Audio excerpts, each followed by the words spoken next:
Everyone. This is just sort of a little update on me and Ryo, kind of what we've been doing. And I guess more so specifically on our takes of what's been happening. As you guys know, the protest that's been going on about the death of George Floyd because of police brutality. And I guess there's just sort of our interpretations and how we are during all this. Because I can say personally, it absolutely wrecked me when this first happened, and not so much as like it was more so just like for a while now I've known, especially working with Central Neighborhood and whatnot, I've learned that there is such a divide in Minnesota, but Minneapolis specifically. And on the surface level, it doesn't show at all. You don't see it at all. And just by what happened in the past 2 weeks, clearly you can see the divide there is between people, between social status, between race, and just the system itself. You can see how much it's divided. And this really just exposed that deep division between it. And it's just so interesting to see it happening right before our eyes. Because a lot of people compare this to a revolution or rebellion or resistance, and I agree. I've always been kind of a history nerd, and I've always been fascinated on the uprising of people in all different manners, not just like in violent revolutions, but during the civil rights movement, during the protests. I guess the time period escapes me, but it was like for the Mexican border. And it's so interesting to me seeing it happen right in front of me, and to be not just seeing it, but being able to participate in it, being in the middle of it. People were saying how, the whole world is watching us right now, and it's, that you should be like not just on your best behavior, but you should, put in your effort during this time. And I always like to take it one step further, that this is not just the whole world is watching right now. This is going to be in history books in the future. I would assume, real. I would assume 2020 as a year will be put in history books. Class of 2020. Yeah, exactly. I mean, yeah, exactly. I always like to tell people that like this year, this event, not just this event, but this whole year and what was next is really going to be shown in history books, and definitely won't be anything that people will forget very soon. Yeah, and I think that it's super interesting, like how you bring up the divide in the state, because when we like think back to elections and historically, Minnesota's been like a more left-leaning state, but when you actually look at the breakdown, it's really just the metro, like the Minneapolis-St. Paul area, and then when you get to a lot of the rural areas, that's when you have the more conservative or right-wing voters. So like a lot of people get the misconception that Minnesota is just a super left-wing state because of the heavy population in the metro, but it's really not that. It's really pretty close. Oh yeah, absolutely, 100%. And it's just really, once again, I think people also have a misconception on the Minnesotan nice aspect towards it, where people think like, oh, you guys are nice, and it's like, no, that's not a real thing. It's not to say that we won't help you, but I don't think that here that really doesn't exist. And like I said, it's like we're good at hiding, I don't want to say the hate, but the I guess it's more passive aggressiveness is what I've learned over the years. We've learned to hide it, which is why, because we all collectively learned to hide it, that's why I was saying that on the surface level, you wouldn't see the division between people and division between, different classes and different race and people opinions about each other. But once again, due to what happened, it's like a big majority of people were like, we're done fighting. And that's what caused the whole riots and protests and whatnot. To which, again, I, to an extent, I agree with the riots because, like I said, people are done. I'm done. You know, Yeah, I people were definitely, yeah, exactly. I didn't especially straight coming out of quarantine. exactly. It was not helping the case.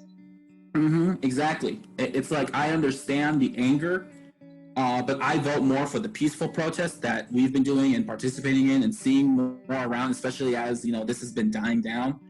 Or I shouldn't say dying, but like the anger is dying down. But the tension, the feelings are still there. Yeah, they're definitely still there. Right, and so but the actual anger now, it's more so now here comes the actual hard part where it's like, okay, well, because the media want to focus more on the riots since they're dying down, what comes next? And it's like, that's the actual work, that's the actual change, that's the thing that's going to actually come forward. The only reason people took notice of this is because we literally burned down the I say we, but you know what I mean. Yeah. Target. Sultan's, yeah, it's burned down like Target. Zone. Right, they burned down the 3rd precinct where the officer was from. Yeah, 3rd precinct. Exactly. Wendy's too. That's the only reason the news takes front. And now that I've noticed things are going back to normal, and the riots have calmed down, media's gone. And it's like, don't you want to see what kind of happens? There's still peaceful protests every single day. Every single day. There's still so many donation centers that are going on. Right, there's different aid stations. Like you said, it's like the Target and like different other like not restaurants, but grocery markets. Small businesses have been torn down. So yeah, and there's a lot of cleanup crews. A lot of even GoFundMe's too. Yeah. And it's just that fact where it's like, okay, well, what's coming next? And that's really the question. We don't really have the answer. Not yet. There have been talks, going around like what actually comes next. I heard from the city council that they're not thinking, but they're trying to push for the abolish of the police department entirely. Yeah, that is. I am aware. Which, on my opinion, that honestly is not. I don't disagree with it. For me, it's more so like, well, what are the details of that plan? Yeah, and that's what they were really saying, was that they were not saying that they have all the answers, but that's what they're looking into, to work with the community members to try and figure out what the best alternative would be. Yeah, exactly. And that's where I'm interested in, because like I said, I don't disagree. I think, if we were to abolish police systems, I think it'd be one of the first, systems to actually get a major overhaul, in its system, building from the ground up.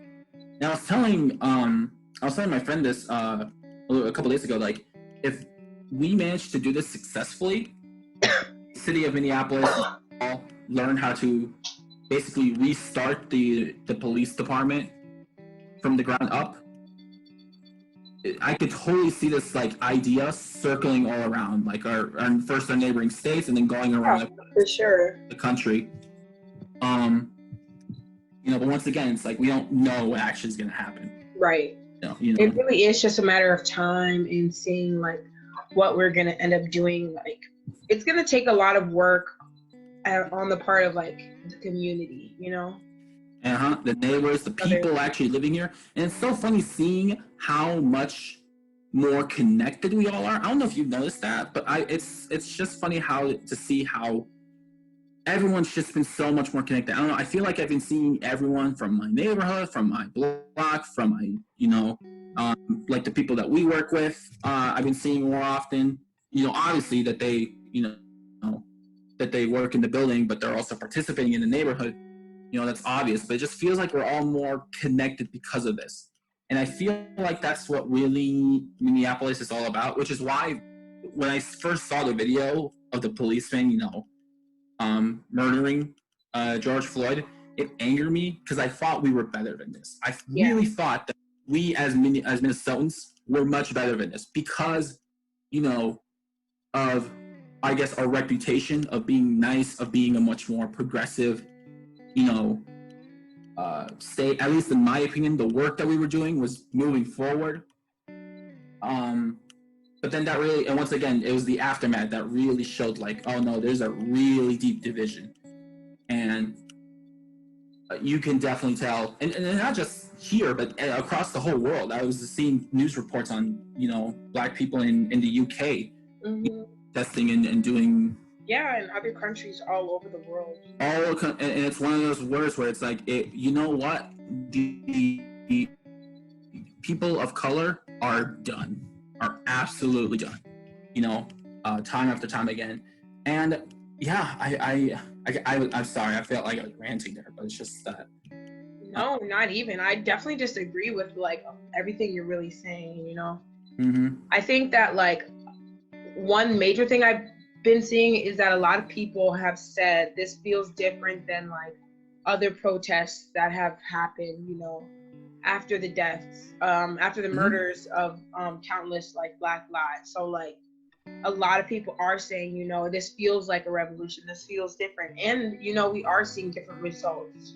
We've already seen like concrete like policy change being made, which is really encouraging to see. So I think that like I've even heard that it feels, at least when it was very heightened in the angry stages, it felt almost like a race war was coming on. I think like we are kind of past that super, super tense, race intense stage. And like now a lot of people are working together with allies, like no matter what, of any race, to achieve a common goal. So I think that that's really encouraging to see. That was one major thing I noticed throughout this entire thing. Yeah, and like you said too, it's because we've been working more, we've been working so much more together, and we've been connecting so deeply. It's like and right now the question is like, what comes next? I mentioned to you earlier, off camera, that like it feels like everything's going back to normal so fast. Mm-hmm.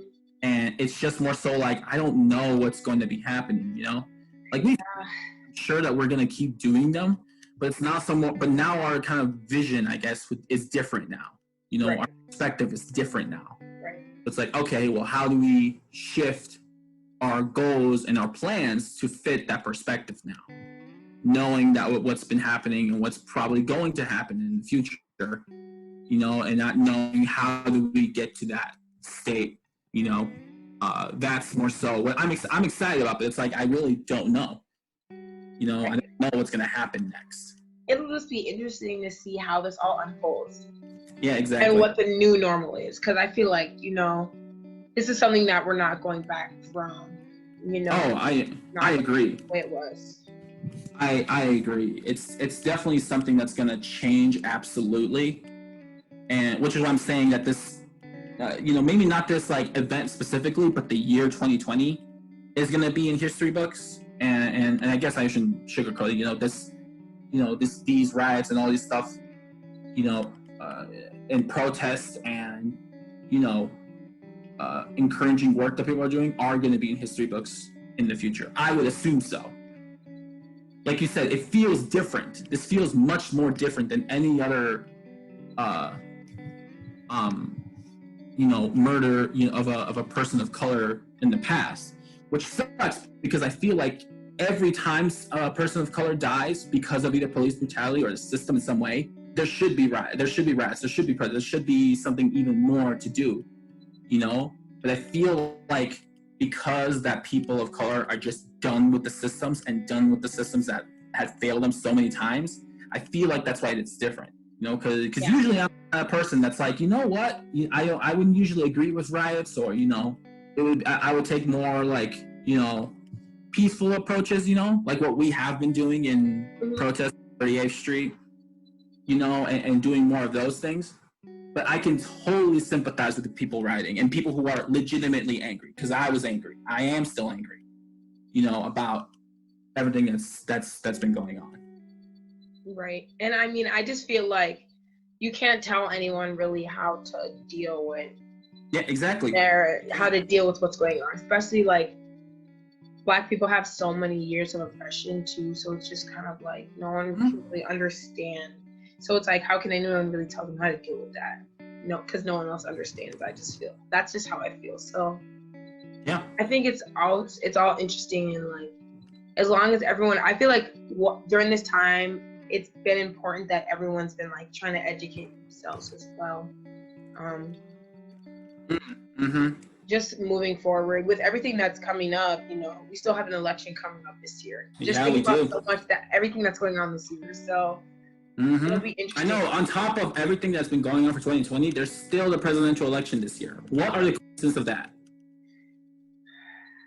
You know, I don't want to like predict the future as much, but it's just crazy to me how all those little things align. You know, and I don't want to mention all the negative stuff that happened because there has been a lot of negative stuff for 2020. You know, it's just funny to see how all of that aligns, and it's like we don't know. It's only it's at the time of recording this, it's June 10th. Mm-hmm. We're barely halfway through 2020. Yeah. And there's 6 months to go before 2021. Yep. So yeah. All right. Anyway, I guess that kind of wraps up our little, you know, discussion of what's been kind of going on, our feelings towards that. Yeah. I guess really it's more so to say, you know, I would say subscribe, but honestly, it's more so if you want to, you know, it's free. I kind of been realizing that is that when people say subscribe, they want it to make it seem like, oh, subscribe or I don't get paid or you'll get something out of it. And I mean, it's free, you know, subscribing is free. So, you know, you can do what you want. We're not kind of asking for it. We are asking for you to share it and to like the video because that really helps us out. If you like it and if you could share it, those two things actually do help us out in trying to spread the channel outward. So yeah, that's all I really have. Do you have any closing remarks? No, I would just say thank you for people who are returning. Thank you for new people who watched this far, and like, share, and subscribe. Yeah. All right. See ya.